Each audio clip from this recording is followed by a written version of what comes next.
Boa tarde a todos e a todas. Senhor presidente, a Polícia Rodoviária Federal está honrada de poder fazer parte dessa discussão, até mesmo porque temos um papel aí preponderante para que essa lei possa ou não ter eficiência que se pretende. Nós ouvimos atentamente a todos os que falaram e percebemos ali a grande preocupação que se tem de que ela realmente atinja o fim a que se propõe. Muitas vezes a norma é feita com o melhor dos ideais, mas quando vai se colocar na prática, nós começamos a perceber algumas dificuldades que precisam realmente ser discutidas. Nesse sentido, esse seminário ele é fundamental para isso. Então, parabéns pelo evento, parabéns ao Congresso Nacional por esta lei. Sabemos que alguns aspectos aí, alguns artigos foram vetados, mas eu acho que o assunto ainda continua. Ele não pode se esgotar aí. A Polícia Rodoviária Federal, com a sua responsabilidade de garantir a segurança nas rodovias federais, nas rodovias e estradas federais, tem um compromisso muito grande de que essa lei realmente seja eficiente. Sabemos dos problemas que são enfrentados nos aspectos econômicos e sociais, não descuidamos disso de forma alguma. Sabemos das dimensões continentais de nosso país, de que as nossas rodovias não são dotadas de todos os equipamentos e estrutura necessária para que o nosso motorista tenha o merecido e necessário descanso durante esse período, esse intervalo exigido pela legislação. Mas nós, quando falamos de segurança do trânsito, nós não podemos esquecer que a vida é o mais importante. Então, nós vamos ter que, juntos, e a Polícia Rodoviária Federal está aí à disposição, para auxiliar, para discutir, para debatermos outros pontos que sejam considerados importantes. A inspetora Maria Alice, nossa diretora-geral, não pôde estar aqui, manda os cumprimentos, está também preocupada, mas a Polícia Rodoviária Federal considera um avanço extraordinário aonde nós chegamos. O Ministério Público do Trabalho, já conversamos, estamos fazendo tratativas para que nós possamos encontrar a melhor forma de que os nossos condutores, os nossos motoristas não sofram tanto quanto a gente tem percebido que sofrem no dia a dia, seja pelo trabalho extenuante, seja pela preocupação de cumprir com a sua obrigação. Sabemos as dificuldades que são enfrentadas em relação ao frete, mas nós temos que nos lembrar o seguinte: o Brasil optou pelo modal rodoviário como um sistema preponderante no transporte. O ferroviário e o aquaviário até estão sendo restaurados, mas não com a velocidade que nós gostaríamos. Consequentemente, as nossas rodovias estão ficando cada dia mais apinhadas e apinhadas de veículos. A gente sabe e somos exigidos e somos conscientes de nosso compromisso de atuar na prevenção de acidentes, mas é uma luta complicada. Você trabalha, faz projetos, faz planos, de repente vem uma melhoria da economia e mais veículos são fabricados e mais veículos saem nas rodovias, aí todos os seus dados, suas estatísticas vão para baixo ou vão para cima, né, em nível de acidente, e nós temos que começar novos projetos para que possamos garantir a segurança. Temos dificuldades de estrutura pessoal. Felizmente, e até uma notícia boa, vocês já devem ter conhecimento, nós estamos em pleno curso de formação de 750 novos policiais, com a promessa de que virão mais 750 no segundo semestre, completando 1.500 policiais. Está aquém ainda do que diz a lei, aquém do necessário, mas quando se está com dificuldade, todo homem e mulher com desejo de trabalhar aí nesses mais de 60 mil quilômetros de rodovia é bem-vindo. E nós estamos trabalhando efetivamente na preparação deles para que eles possam prestar um serviço de qualidade que a nossa sociedade merece. Antes de entrar na apresentação aqui, eu queria ressaltar um ponto que foi colocado aqui a respeito dos pontos de estacionamento, os refúgios, realmente, falando como Polícia Rodoviária Federal, como órgão fiscalizador e que tem a responsabilidade de aplicar as medidas administrativas que estão lá contidas no novo dispositivo infracional, onde vai estar prevista a multa e a infração, sabemos que existe essa dificuldade. Sabemos disso. Vamos ter que trabalhar juntos. Porque, efetivamente, há locais, senhores deputados, que não há como estacionar, porque o risco é muito grande. Precisamos encontrar meios. Nós sabemos e tivemos conhecimento, os nossos colegas no Rio de Janeiro estão fazendo um trabalho excelente, um trabalho de pesquisa excelente. Eu quero passar alguns dados aí que estão sendo levantados pelo nosso comando médico, que está sendo realizado desde 2006, e vocês vão verificar que esta lei vem a calhar e vem entrar dentro dos resultados que nós obtivemos nos estudos que fizemos até agora, e demonstrar a importância de nós trabalharmos juntos para a eficiência dela. Na Europa, nós tivemos informações que existem lá, não sei o alcance necessariamente, mais de 100 pontos de estacionamentos. Estacionamentos, um mais seguro, um menos seguro, paga-se por isso quando é mais seguro, mas você tem opção de um lugar para pernoitar, para tomar banho.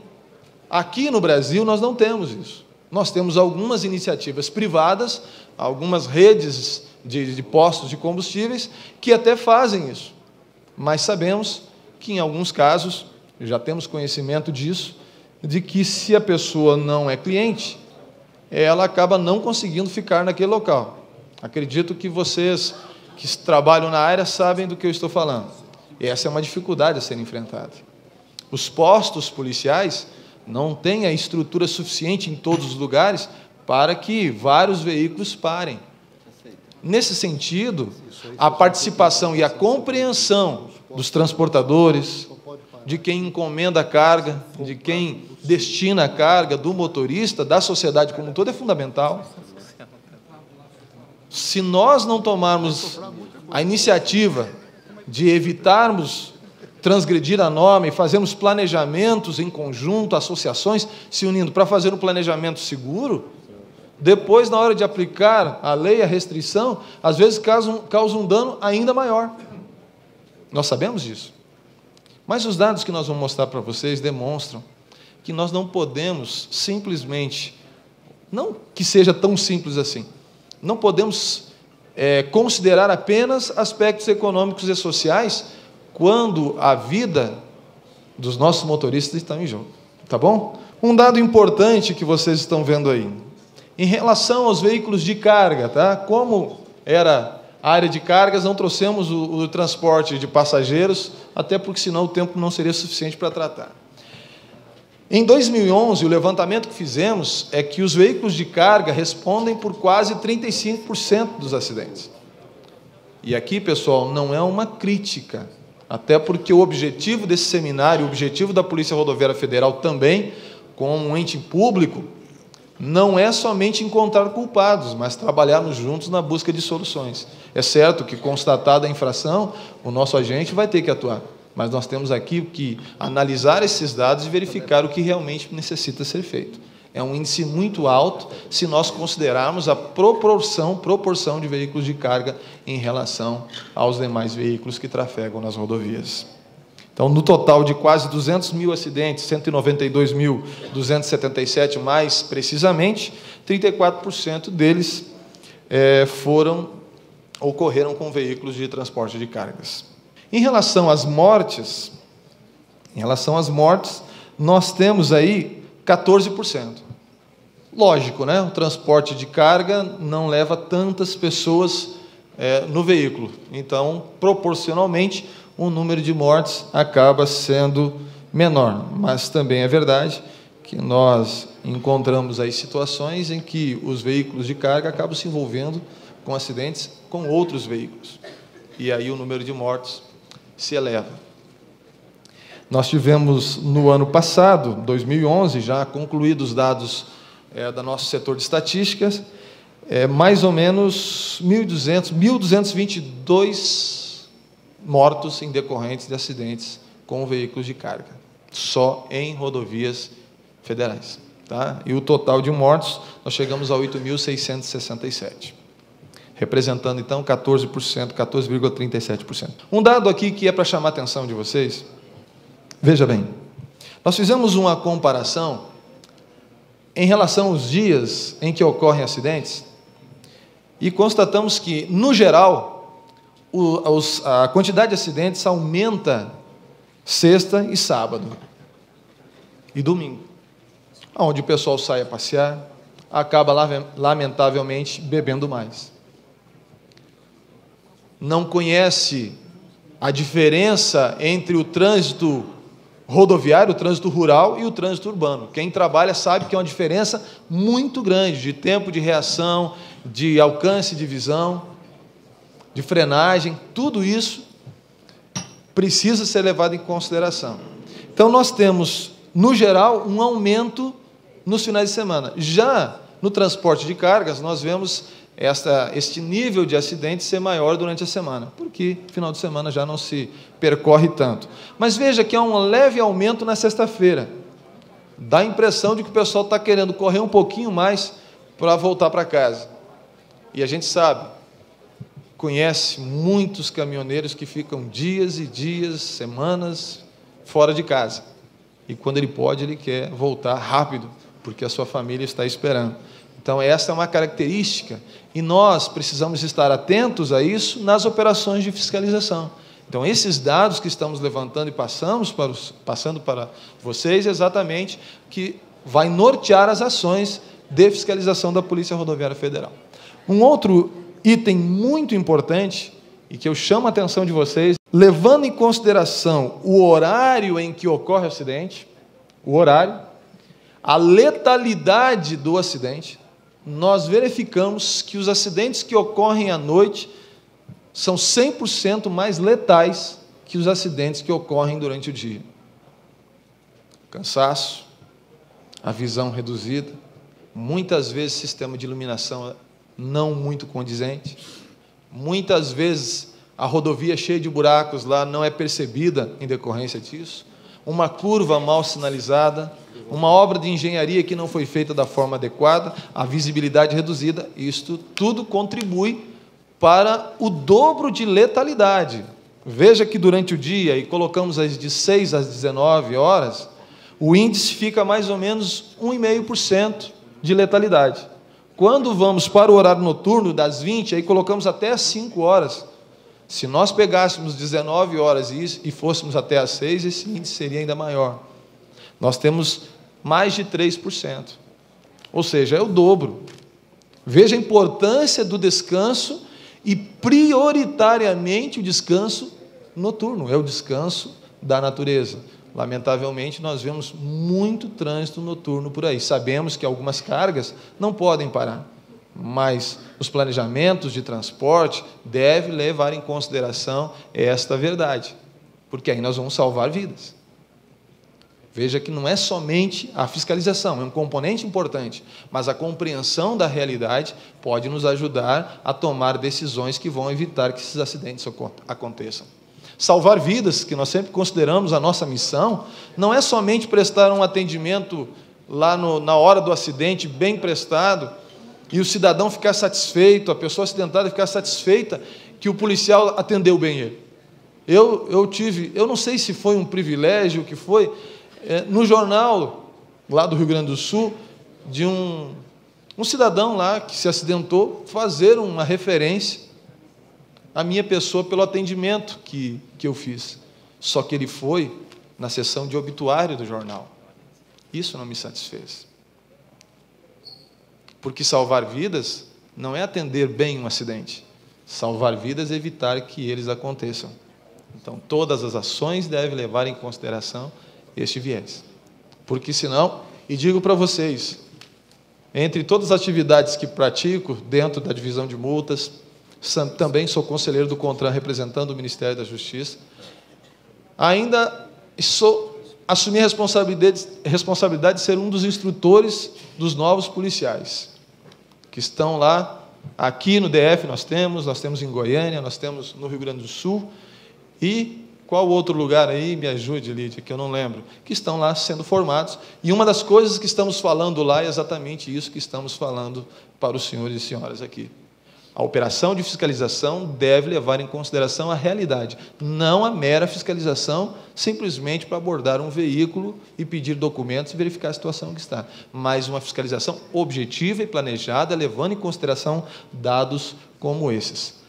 Há dificuldades? Há. Se durante o dia uma abordagem é perigosa, à noite ela é muito mais perigosa. Portanto, eu tenho que ter uma estrutura de pessoal suficiente para que essa abordagem não se transforme num problema ainda maior. Muitos colegas nossos perderam a vida atendendo acidentes. Tem um colega meu que levou um tiro por tentar prestar um auxílio a um cidadão que estava com um problema no seu carro. Foi confundido com um bandido em razão do lugar que estava, mesmo estando lá com a viatura, só que ele teve que atravessar a avenida, atravessar uma rodovia de pista dupla, e aí a pessoa assustada do outro lado não viu que estava vindo ali um policial fardado, e até hoje ele leva no corpo as marcas e as restrições decorrentes desse tiro. Então, trabalho preventivo é importante, a participação de vocês que estão aqui é fundamental. A Polícia Rodoviária Federal começou um trabalho em 2006 que eu considero talvez um dos mais importantes que está sendo realizado pela Polícia Rodoviária Federal, não só a fiscalização. Eles assistem palestras, recebem conselhos, um trabalho muito interessante. Não sei se quem aqui já acompanhou esse trabalho, mas tem sido um trabalho que tem ajudado bastante na tomada de decisões em relação às operações que nós vamos praticar. Então, só em 2011 foram mais de 8 mil. É uma amostragem, gostaríamos que fosse mais, mas infelizmente a estrutura e capacidade não nos permite fazer um trabalho com maior quantidade. Vamos lá? Olha bem aqui, pessoal. Sonolência diurna. Condutores que foram verificados que estavam com sono durante o dia. Mais de 10%. Durante o dia. Não é à noite, não, que é normal a gente sentir sono à noite. 10% durante o dia. Olha, 10% de 8 mil são 800 condutores cansados. 800 condutores cansados. Esse é um dado não muito relevante até, mas temos um ainda mais interessante. Vamos lá. Próximo. Dos consultados, 15%, mais de 15%, declararam já ter se envolvido em acidente de trânsito. De 8 mil, 15%, nós temos aí 1.200, 1.300. Se nós colocarmos lá 56 mil pesquisados, nós vamos aí a quase 10 mil pessoas que haviam se envolvido em acidentes. Este é preocupante e demonstra, senhores empresários, senhores representantes das associações, confederações, pessoas que se consideravam bem de visão, mais de 17% deles foram reprovados.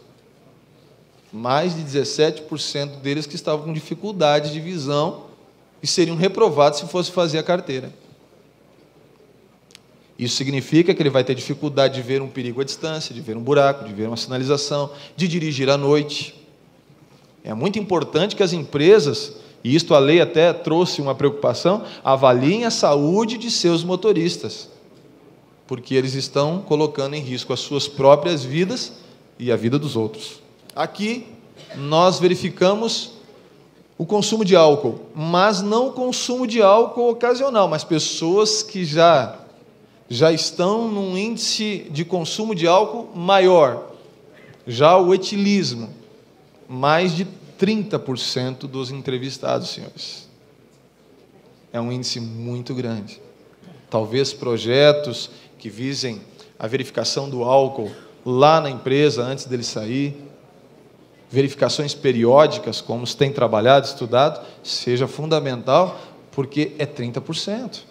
De quase 9 mil, são 2.500 a 3.000 deles desta amostragem, que estão lá tendo problemas sérios de álcool. E se ele tem esse problema, a possibilidade dele beber e dirigir é muito grande mesmo, muito mais do que aquele que bebe lá ocasionalmente. Um outro índice preocupante, já que este problema gera mal súbitos, derrames, infartos no volante. Às vezes, cansei lá na experiência de pista, ainda de quase 10 anos, trabalhando na estrada, de encontrar um acidente, encontrar o condutor morto, e não havia, dentro do acidente, qualquer característica que indicasse que ele morreu em decorrência do acidente. Havia tido um mal súbito, pressão alta, mais de 30% dos condutores, uma alimentação sobrecarregada muitas vezes, não podendo descansar bem, a preocupação, o estresse de transitar em vias com dificuldades, muitas vezes um veículo com problemas. Ora, já tive a oportunidade de presenciar, encontrar diversas vezes um motorista tentando resolver os caminhões que não tem sistema lá para encher o pneu furado, ter que trocar um pneu à beira da estrada, com um acostamento sem condições, sem ter equipamentos adequados, cansado da viagem. Já tive que presenciar cenas como essas. Já tive que sinalizar, acompanhar situações como essa, prestar o auxílio que eles estavam necessitando lá. 33% com pressão alta. Agora, esse nos preocupou também, e aqui vem a calhar a questão relacionada à lei que foi aprovada. 38% deles estavam com carga horária excessiva. Quase 40%, senhoras e senhores, estavam com a carga de horário excessiva. Ora, quem já dirigiu cansado sabe o risco que ele está correndo. É quase como estar embriagado. A pessoa cansada não tem o mesmo reflexo, não tem a mesma capacidade de reação, não enxerga bem. A gente ouve falar diversas vezes as pessoas dizendo que dormiram com os olhos abertos. E acontece, 38% com a carga horária excessiva. Entendemos todas as dificuldades da aplicabilidade da lei, mas quando eu olho esses dados aqui, eu sei que, como Polícia Rodoviária Federal, precisamos tomar uma atitude. Não somente Polícia Rodoviária Federal, todos, entidades públicas e privadas, executivo, judiciário, legislativo e a sociedade organizada. Temos que tomar iniciativas que visem.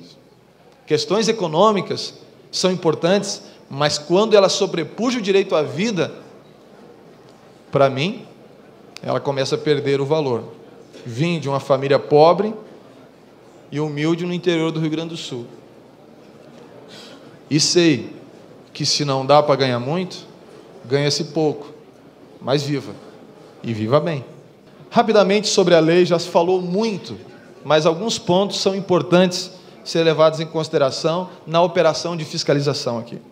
A Polícia Rodoviária Federal já está começando um trabalho, Rio de Janeiro, estamos fazendo uma pesquisa, verificando os registradores, lá os tacógrafos, vamos usar tacógrafo aqui que todo mundo conhece, estão verificando, fazendo avaliação para verificar qual é a situação que nós encontramos hoje nas nossas rodovias, para termos uma ideia de qual o impacto que isso vai dar lá na fiscalização, tá bom?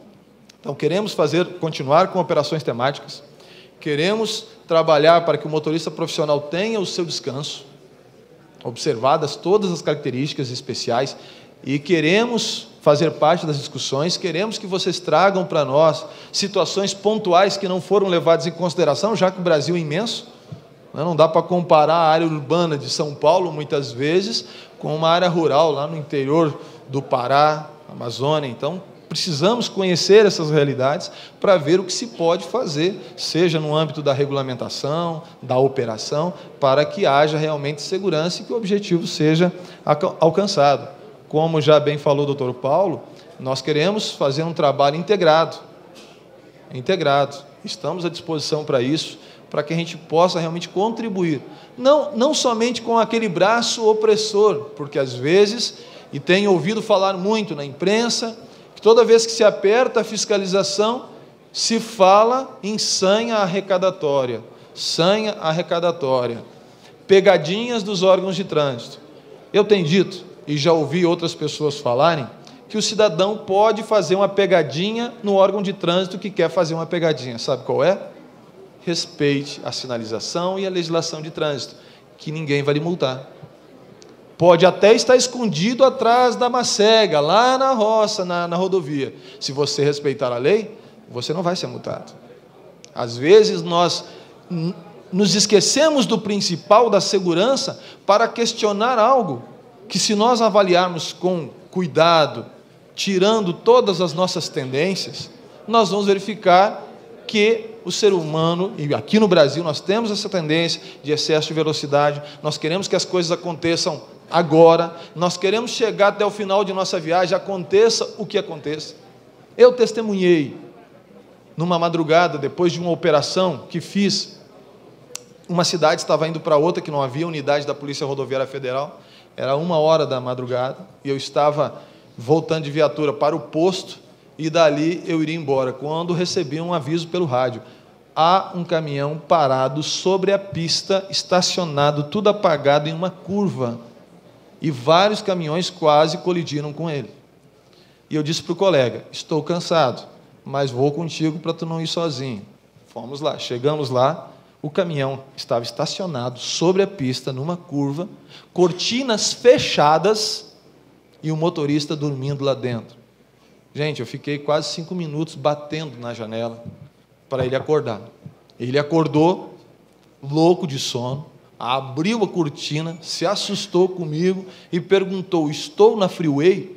Para quem conhece o Rio Grande do Sul, ele estava lá em Rosário do Sul, o que dá mais ou menos 300, ali entre São Gabriel e Rosário, 360, 370 quilômetros da Freeway. O cansaço era tanto, talvez tendo que ter usado algum medicamento proibido para que ele pudesse ficar acordado, porque ele tinha 20 horas para ir de São Paulo a Santana do Livramento. E eu pergunto para vocês: há um ser humano em condições normais que faça essa viagem com segurança? Não há. Aplicamos todos os rigores da lei naquele momento, mas sei lá o que aconteceu depois com aquela pessoa. Um ponto que foi levantado aqui é a questão da forma de fiscalização. Com relação à forma de fiscalização, o veto que foi dado ao artigo que dispunha sobre os elementos que poderiam ser utilizados, pode até ter sido interessante, mas criou um pequeno problema que nós estamos tentando resolver por meio da resolução do CONTRAN. Qual seja, o tacógrafo, que é utilizado nesses veículos que vão ser fiscalizados, que é exigido por lei, por regulamento, ele não se presta para fiscalizar um condutor que tenha trocado de veículo nas últimas 24 horas. Consequentemente, só o tacógrafo por si não seria possível. Como o CONTRAN tem competência de regulamentar a matéria no CTB, começamos a estudar uma forma de trazer um complemento ao tacógrafo, não uma eliminação do tacógrafo, pelo contrário, porque é um instrumento muito importante nesse sentido, mas resgatar o conteúdo da lei de certa forma, dizendo que a papeleta, a ficha externa de trabalho, seria um instrumento a complementar o tacógrafo quando o condutor tivesse trocado de veículo. Só que, observando os modelos, isso é importante para que se estude aí, observando os modelos, eles simplesmente têm entrada e saída a cada dia. Só que, para cumprimento da lei, não é entrada e saída a cada dia. Pode ser no mesmo dia, uma saída, uma parada. Por isso que o anexo que vocês vão ter oportunidade de ter acesso amanhã, acredito que a publicação deve sair amanhã, vai trazendo um modelo para que possa ser adaptado. Nós queremos que haja aí, por isso 45 dias foi dado, para que possa haver os ajustes necessários, e com certeza, Denatran, nós estaremos também à disposição para discutirmos e encontrarmos a melhor forma de fazer esta fiscalização. Na situação atual, então, temos complementarmente a ficha ou papeleta de trabalho externo. Tivemos acesso a uma informação que julgamos muito importante. Na Europa, acho que mais precisamente na Alemanha, começou o trabalho em 1996 para um novo modelo de tacógrafo, onde o condutor, o motorista profissional, tinha uma carteira, ou tem agora uma carteira com chip, onde ele guarda as informações dele, que serve tanto para a empresa, quanto para a fiscalização, quanto para o próprio condutor. E os demais entes que, eventualmente, inclusive, na área do trabalho, possam fazer a fiscalização. Eu acho que Eles começaram em 96, implementaram até 2006 e estão agora implementando os veículos novos, já saindo com esse novo modelo.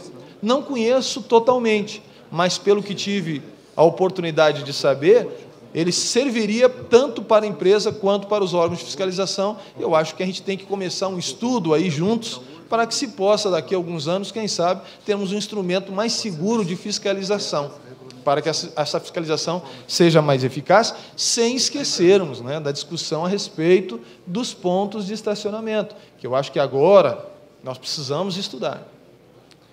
A Polícia Rodoviária Federal, com suas limitações, com suas dificuldades aí de fiscalizar, como já frisamos, nós vamos fazer o que for possível. Vamos começar com operações em alguns pontos, em alguns locais de grande confluência, aonde seja possível ter mais proximidade de um local adequado para o estacionamento. Nós queremos começar operações nesse sentido. Por isso, o tempo que foi dado aí, eu acredito que vai dar para a gente começar já um procedimento de orientações, até que o pessoal entenda o objetivo da norma e até mesmo esses aspectos que estão sendo levados à discussão aqui, sejam tratados. Agradeço a atenção de vocês, muito obrigado, bom seminário a todos.